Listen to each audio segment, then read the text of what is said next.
सारे जीवन गुरु महाराज सत्संग में बिताए, पलहू नहीं अनत चैन, सत्संग में दिवस रहने। एक बार गुरु महाराज बहुत बीमार हो गए, सत्संग का समय निर्धारित था। गुरु महाराज निर्धारित समय पर अपने सेवकों से कहा, सत्संग का समय है, अब मुझे मंच पर लेकर के चलो। सेवकों ने कहा, सरकार आपका शरीर बहुत अस्वस्थ हो गया है, इस हालत में कैसे आप मंच पर जाएंगे। गुरु महाराज ने कहा, एक बात बता, यदि हम सत्संग में नहीं जाएंगे तो मरेंगे कि नहीं मरेंगे, सो बताओ।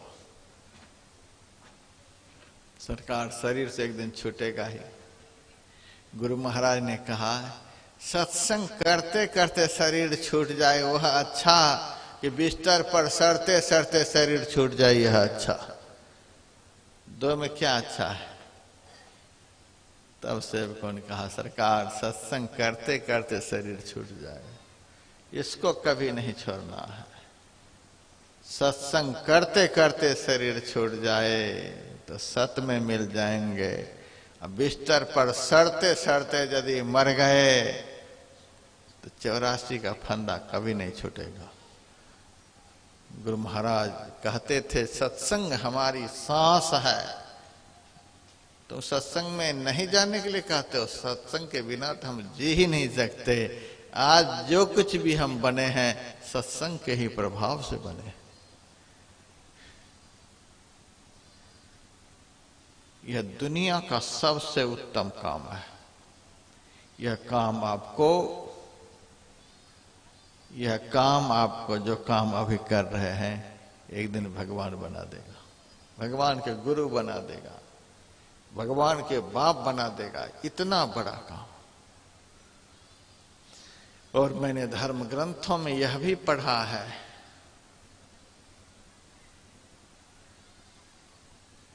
कि इस काम को, जो काम अभी आप लोग यहां कर रहे हैं, भगवान भी करते थे। राम को हम भगवान कहते हैं, कृष्ण को हम भगवान कहते हैं। भगवान राम भी सत्संग करते थे, भगवान कृष्ण भी सत्संग करते थे। यह कितना बड़ा काम है जो भगवान करे। जिस काम को भगवान करे वह कितना बड़ा काम हो सकता है। इस काम को बड़े बड़े राजे महाराजे भी करते थे। महाराज पृथु चक्रवर्ती सम्राट थे। आज हम आराम से इस ईंट के भट्ठा के मैदान में बैठे हैं, ऐसे नहीं बैठे हैं। यह समतल जगह कैसे बनी है। पहले धरती पर पहाड़ ही पहाड़ था, लोगों को बैठने के लिए जगह नहीं थी, घर बनाने के लिए जगह नहीं थी। महाराज पृथु इतने बड़े राजा हुए कि अपने तीर के बल से सारे पहाड़ को तोड़ फोड़ करके समतल कर दिए थे। समतल भूमि पर प्रजाओं को बसाए थे। इतने बड़े राजा हुए महाराज पृथु। आज हम लोग गेहूं खा रहे हैं, मक्की खा रहे हैं, कुछ भी खा पी रहे हैं। उन्होंने ही जमीन को समतल करके उपजाऊ बनाया। पाप के कारण धन धान्य के बीज को धरती माता अपने भीतर छिपा ली थी। धरती माता के अंदर के सारे अनाजों के बीज को वे ही प्रकट करवाए थे। आज हम भोजन कर रहे हैं। इतने बड़े राजा, और उन्होंने 100 अश्वमेध यज्ञ किया था। और उनके यज्ञ से यज्ञ नारायण भगवान प्रकट हुए और कहा, महाराज मांगो वरदान, वरदान मांगो। महाराज पृथु ने वरदान में क्या मांगा? कहा, हमको आप 10,000 कान दे दीजिए।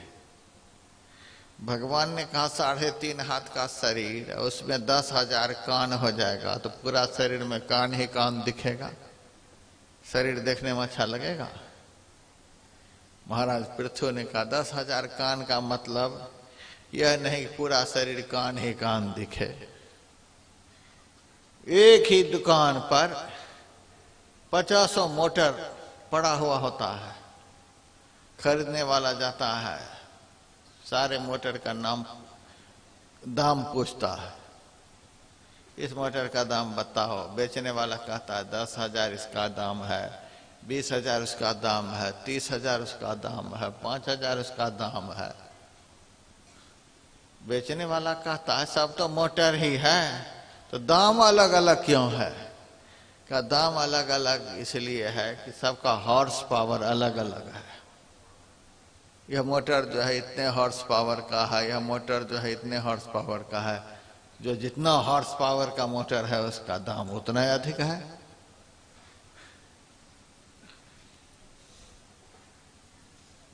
तो 10,000 कान का मतलब यह नहीं कि पूरा शरीर में कान ही कान हो जाए। 2 कान में सुनने की जितनी शक्ति है वह शक्ति 10,000 गुना अधिक बढ़ जाए। 2 ही कान 10,000 कान के बराबर सुने। भगवान ने कहा इतना सुनने के आप प्रेमी हैं, इतनी श्रवण शक्ति बढ़ाकर आप क्या सुनना चाहते हैं? महाराज पृथु ने कहा हम राजा हैं, पूरे राज्य में हम भ्रमण करते हैं, अपनी प्रजाओं की देखरेख करते हैं। आज के राजा नहीं, अपने झोला भरने में लगे हुए हैं, चाहे कुछ भी हो जाए अपने झोला से प्रेम है। पहले के राजे महाराजे को प्रजा से प्रेम होता था, प्रजा प्रेमी होते थे। हम प्रजाओं की देख रेख में संपूर्ण भूमंडल में विचरण करते रहते हैं। महाराज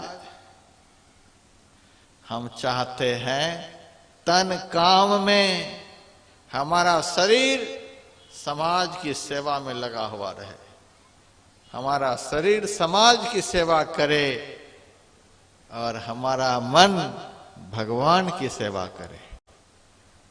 मन भगवान की सेवा में, तन समाज की सेवा में। भगवान की सेवा करने के लिए कौन सिखलाएंगे? संत ही तो सिखलाएंगे।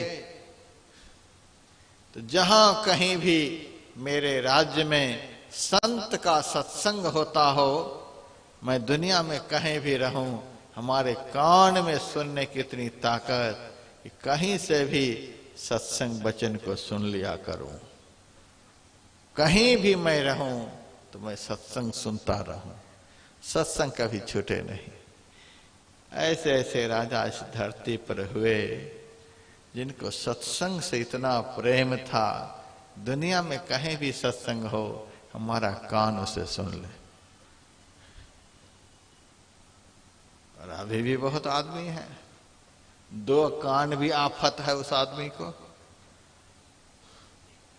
पंडाल के लोग तो बैठ करके सुन रहे हैं, कुछ लोग सुनते सुनते भाग भी रहे हैं।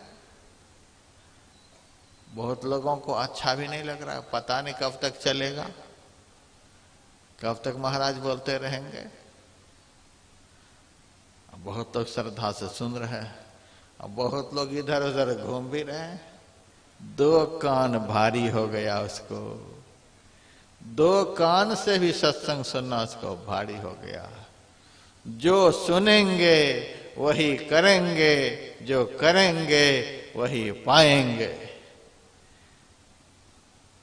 जो संत की वाणी को सुनेंगे ही नहीं, संत वाणी के आधार पर आचरण क्या करेंगे, संत वाणी के आधार पर आचरण नहीं करेंगे तो जीवन का सबसे उत्तम लाभ कैसे प्राप्त करेंगे? ऐसे ऐसे राजा हुए जिन्होंने कान की ताकत इतनी बढ़ा ली। एक माई मुरादाबाद की देहात क्षेत्र की थी, मेरे पास आई, बाबा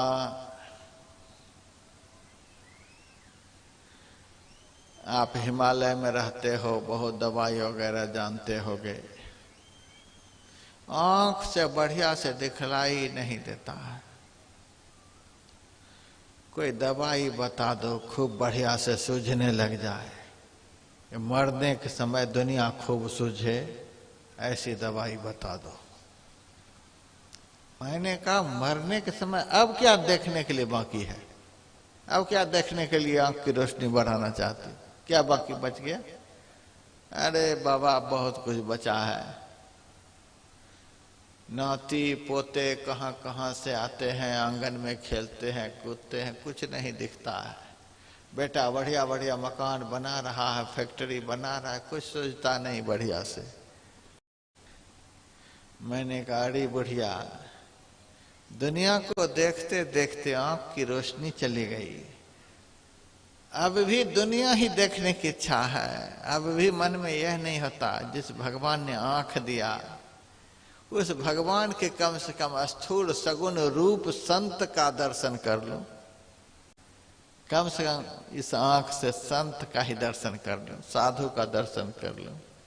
अभी भी यह सब नहीं होता, अभी भी नाती पोता घर मकान यही सब देखने की इच्छा होती है।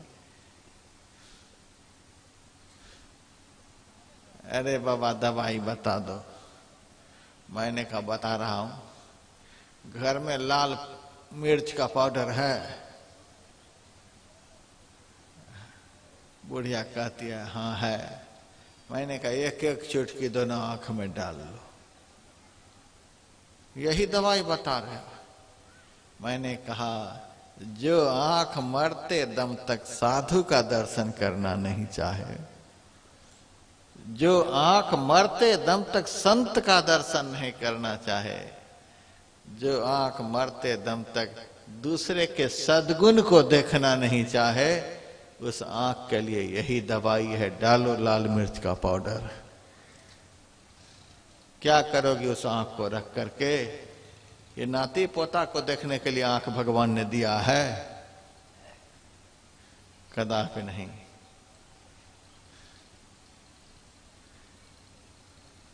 संत का दर्शन इस आंख से करने के लिए दिया। इस आंख से जीवन में संत का दर्शन हो। दृष्टि ही शतांग दर्शनेस्तु भवत तनुनाम। यह आंख परमात्मा के प्रत्यक्ष रूप जो संत होते हैं उनका दर्शन करे। संत का दर्शन करने के लिए भगवान ने आंख दिया है। संत वाणी को सुनने के लिए भगवान ने कान दिया है। संत के अवशिष्ट प्रसाद का स्वाद लेने के लिए भगवान ने जीभ दिया है। संत तक चलकर जाने के लिए भगवान ने पैर दिया है। संत के चरणों की सेवा करने के लिए भगवान ने हाथ दिया है, और काम के लिए नहीं। और सब काम तो बहुत कर चुके हैं आप लोग, खाए नहीं हैं आप लोग, इधर उधर घूमे नहीं हैं आप लोग। 84 लाख जोनियों में घूमते घूमते तो हालत खराब हो गई है, घूमे नहीं हैं, काम नहीं किए हैं आप लोग। 84 लाख जोनियों में तो काम करते करते मर चुके हैं, देखे नहीं हैं आप लोग।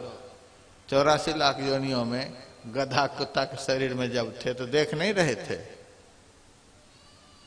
बहुत देख चुके हैं, बहुत सुन चुके हैं, बहुत बोल चुके हैं, बहुत स्वाद ले चुके हैं, बहुत घूम फिर चुके हैं, बहुत कुछ कर चुके हैं।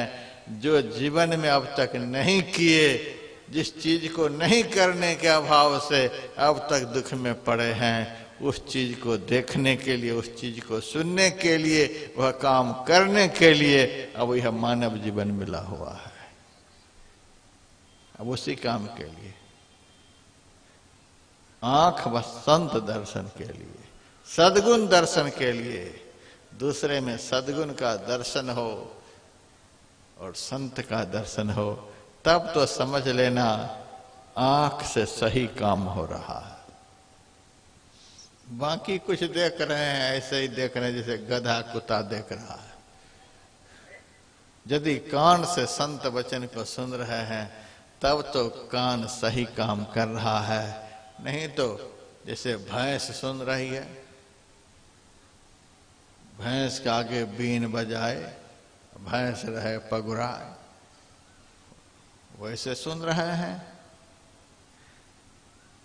मुंह से यदि गुरु महाराज का गुणगान करते हैं तो समझिए मुंह से सही काम हो रहा है। दूसरे की निंदा चुगली कुछ से कुछ कर रहे हैं, झूठ बोल रहे हैं, समझिए जैसे गधा कुत्ता बोलता है रात में, वैसे बोल रहे हैं। पैर से चलकर यदि संत की शरण में जाते हैं तो समझिए पैर सही दिशा में काम कर रहा है, नहीं तो जैसे कुत्ता सियार घूमता है जंगलों में वैसे घूम रहे हैं। हाथ से यदि परोपकार करते हैं, साधु संत महापुरुषों की सेवा करते हैं, समझिए हाथ सही दिशा में काम कर रहा है, नहीं तो जैसे और लोग काम करते हैं कर रहे हैं आप लोग। फिर वह बुढ़िया कहते चलो आंख की दवाई नहीं बताते हो तो कान की ही दवाई बता दो, कान से भी तो अब कम ही सुनाई दे रहा है। अब क्या सुनना चाहती हो? मरने के समय अब क्या सुनना चाहती है? बाबा नई नई बहुएं सब आई हैं, क्या सब बेटे पोते को सिखलाती रहती हैं, कुछ पता ही नहीं चलता है। यदि सुनूं तो मैं भी उसे कुछ बताऊं, बेटा क्या बोलता है, नाती क्या बोलता है, वे लोग क्या आंगन में बोलते हैं, वो क्या सिखला रहे हैं, अभी भी वही सुनना चाहते हैं। मैंने कहा यही सब सुनने के लिए कान की दवाई पूछ रही हो? बता रहा हूं दवाई बता रहा हूं। गैस चूल्हा है घर में? हाँ मोदी जी दिए हैं। सरसों का तेल? हाँ बाबा सरसों का तेल। करछी है पीतल की? हाँ पीतल की करछी तो है। पीतल की करछी में एक करछी तेल भर लो, गैस चूल्हा पर उसको खौलाओ, खूब गर्म करो और आधे आधे करछी दोनों कान में डालो। हे भगवान, यही दवाई बता रहे हो? जो भी सुन रहे हो वो भी खत्म। सुनतन कथा कवहु माधव के, सुंदर सुयस भरे रे, लक्ष्मीपति यही भवन बखानत, नाहक भार धरे रे, जो जन राम भजन नहीं जाने, सो जन्मे काहे को रे। जिस कान से सत्संग सुनने की कभी इच्छा नहीं हो, जो कान सत्संग वचन को सुनना नहीं चाहे, उस कान की यही दवा है। उनका सुनना नहीं सुनना बराबर है। आप लोगों का कान भी यदि नहीं सुनना चाहे तो आज ही घर जाकर के यही दवाई लेंगे। कल से काहे के लिए आना पड़ेगा यहाँ? यही दवाई है कान की, जो कान सत्संग सुनना नहीं चाहे। यही दवाई है आंख की, जो आंख संत का दर्शन नहीं करना चाहे। यही जीवन है। आपको पता होना चाहिए यह कितना बड़ा काम आप कर रहे हैं। इस काम को राम करते थे, राम बोल रहे हैं, बड़े भाग पाइब सत्संगा, पुण्य पुंज बिनु मिलहिन संता।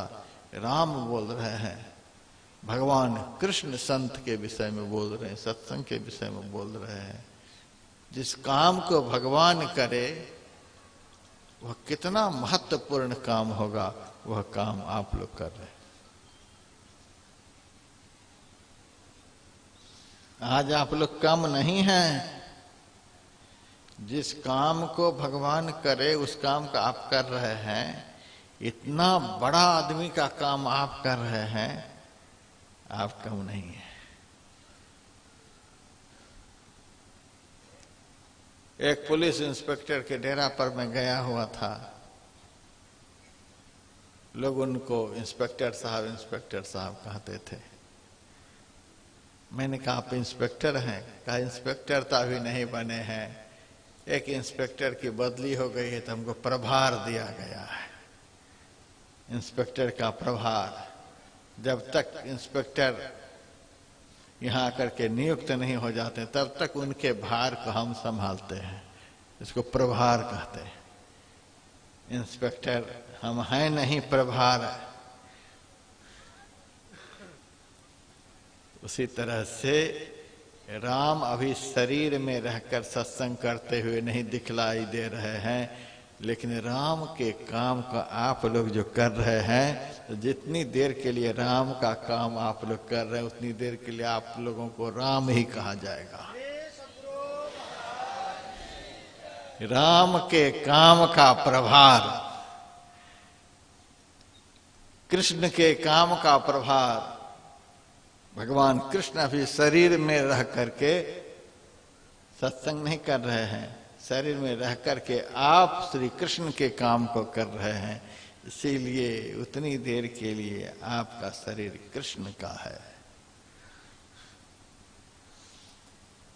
मेरे मंच पर तो कभी कभी मुख्यमंत्री भी आ जाते हैं, थोड़ी देर बैठते हैं और कहते हैं मेरे मंच संचालक से कि महाराज जी को कहो कि हमको बहुत बड़ा काम है, बहुत काम है, हमको जाना है यहाँ से, जल्दी महाराज से कहो, 2 मिनट हम बोलेंगे और चले जाएंगे। हमारे मंच पर के संचालक तो जल्दी ही माइक पकड़ाने वाले होते नहीं हैं। हम तो बाबा से पूछेंगे पहले, वो समय देंगे तो हम आपको दे देंगे समय। कभी कभी मेरे से पूछने के लिए आते हैं तो ये 2 मिनट आपको सुना करके जाना चाहते हैं, तो हम कह देते हैं हम उसी का सुनते हैं जो 2 घंटा पहले मेरा सुनता है। मुख्यमंत्री हमको सुना करके चला जाएगा, वो क्या सुनाएगा? वो संत है, साधु है, वो क्या सुनाएगा हमको? वहाँ इतने वोटों से वो हार गए, वहाँ पर विधायक वो बन गया, वहाँ पर सांसद वो बन गया, लोकसभा का चुनाव का डेट इतना तारीख को फाइनल हुआ है, यही सब तो सुनाएगा। वो क्या सुनाएगा हमको? 2 घंटा हमारा सुन करके तब उनको सुनाने की अक्ल आएगी कि क्या इस मंच पर से सुनाया जाता है। हमें इस मंच पर से लीडर को खड़ा करके वाहवाही नहीं लूटनी है। वाहवाही की जरूरत उस साधु को है जो अपने को नहीं समझ पाया कि साधु का कितना बड़ा पद होता है, साधु का कितना बड़ा महत्व होता है। वो अपने मंच पर मुख्यमंत्री को, राष्ट्रपति को और किसी लीडर को बुला करके महत्वाकांक्षी बनना चाहता है। हम तो सीधा कहते पहले 2 घंटा कोई हमारा सुन, जिस दिन कोई लीडर उतर आता उस दिन मेरा भाषण आधा घंटा ज्यादा हो जाता है, ताकि वो आकर्ष होकर के चला जाए। लेकिन जो खूब खुश होकर के 2 घंटे तक मेरा सुनता है, तब अच्छा ऐसे श्रद्धावंत लीडर को दे दो 2 मिनट बोलने के लिए, पहले मेरा सुने तब हम उनका सुनेंगे। ऐसे नहीं यहाँ समय मिल जाता है। मुख्यमंत्री बन गया, एक राज्य का बहुत बड़ा पद प्राप्त कर लिया, और सत्संग सुनने का समय उनके पास नहीं है। राम से बड़ा राजा वो हो गया। राम दिन रात सत्संग, कृष्ण से बड़ा राजा बन गया, कृष्ण दिन रात सत्संग, और यह कितना बड़ा राजा बन गया, इनको सत्संग करने का समय नहीं है। प्रधानमंत्री को बुलाइए, 2 मिनट नहीं बैठेगा, तुरंत भाग जाएगा। राष्ट्रपति को बुलाइए सत्संग में, वो अपना सुना करके 2 मिनट में भागेगा, वो नहीं बैठ सकता।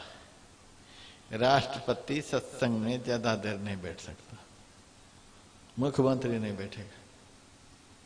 अभी का प्रधानमंत्री तो बैठ भी जाता है, लेकिन आगे पीछे वाला तो ऐसे ही, आगे पीछे वाला तो ऐसे ही वोट लेने के लिए दाढ़ी बना लेगा, बढ़ा लेगा, लेकिन सत्संग सुनने के लिए दाढ़ी नहीं बढ़ाएगा। ऐसा नहीं। आजकल के लीडर को सत्संग अच्छा नहीं लगता। ऐसे लीडर को हम सत्संग में बैठने नहीं देते, न मंच पर बैठने का अलाव होगा। मेरा पहले सुने तब 2 मिनट उनको, वो हमको क्या सुनाएगा? हम हरिद्वार से आए हैं सुनाने के लिए, वो पार्लियामेंट से आया है। दोनों में अंतर है कि नहीं है? हरिद्वार में और पार्लियामेंट में अंतर है कि नहीं?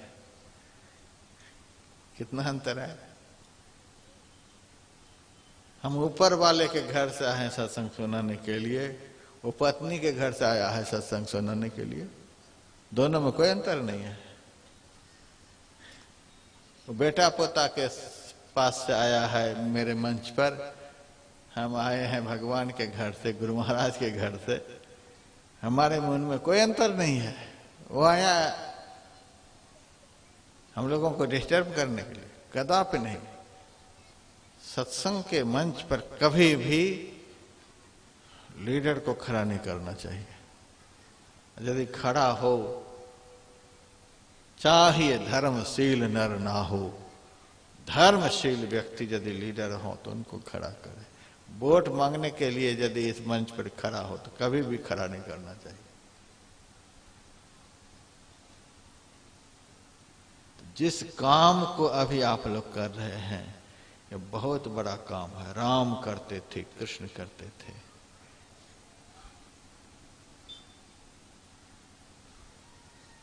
हीरा का व्यापार जो करेगा, जो मोती का व्यवहार करेगा, जो सोना का व्यापार करेगा, वही तो एक दिन बड़ा व्यापारी बनेगा। जो हाट में जाकर के टोकरी भर साग बेचेगा, वो कभी रतन टाटा बनेगा। जो टोकरी भर मछली जाकर के बेचेगा बाजार में, वह कभी अडानी बनेगा। जो टोकरी भर बैगन जाकर के बाजार में बेचेगा, वो मुकेश अंबानी कभी बनेगा? बनेगा कभी? कभी भी नहीं बन सकता है। सबसे घटिया, सबसे छोटा कारोबार करने वाला इतना बड़ा व्यापारी नहीं बन सकता है। उसके लिए तो 50 पेट्रोल पंप होना चाहिए, कोयला का खान चाहिए, लोहा का खान चाहिए, सोना का व्यापार चाहिए, हीरा का व्यापार चाहिए। जो बहुत बड़ा काम करेगा वही बहुत बड़ा धनवान, बहुत बड़ा व्यापारी बनेगा। उसी तरह से जो दुनिया का सबसे उत्तम काम करेगा वही दुनिया का सबसे बड़ा आदमी बनेगा। अभी जो सत्संग कर रहे हैं, दुनिया का सबसे उत्तम काम है। सब नहीं कर सकता। आपको पता है, इस काम को करने के लिए स्वर्ग के देवता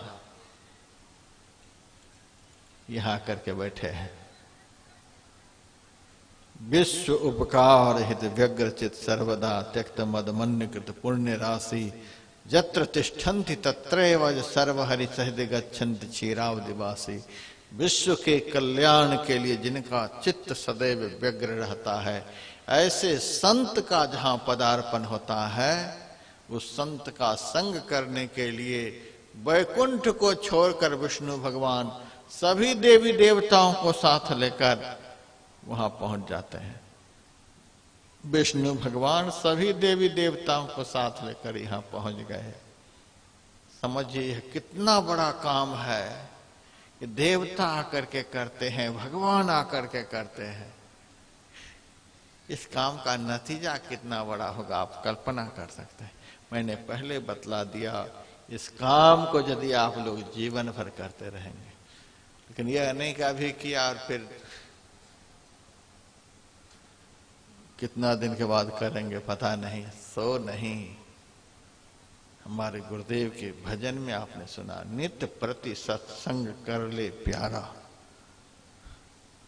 और यही कह रहे हैं सूरदास जी, संगति रहे साधु के अनुदिन प्रतिदिन, भव दुख दूरी नशावत, सूरदास या जन्म मरण ते तुरत परम गति पावत।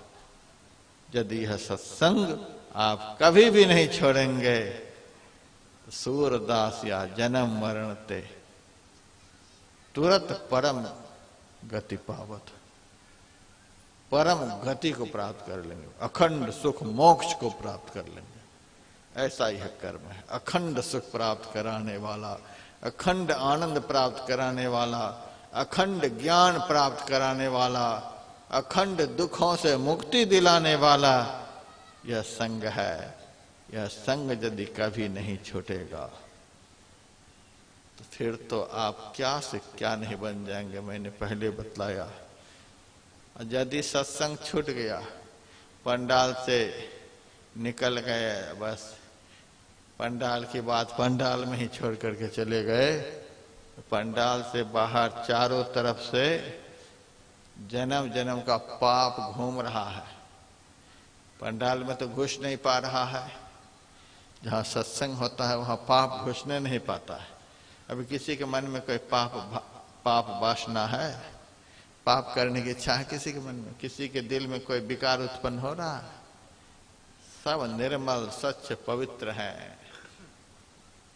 सब पाप विकार आपके जन्म जन्म का कहाँ है? अभी पंडाल के बहुत बाहर में सब आस देख रहा है, घड़ी देखता होगा। आप यहाँ पंडाल में घड़ी देख रहे हैं और जन्म जन्म का पाप जो है वो सड़क पर घड़ी देख रहा है।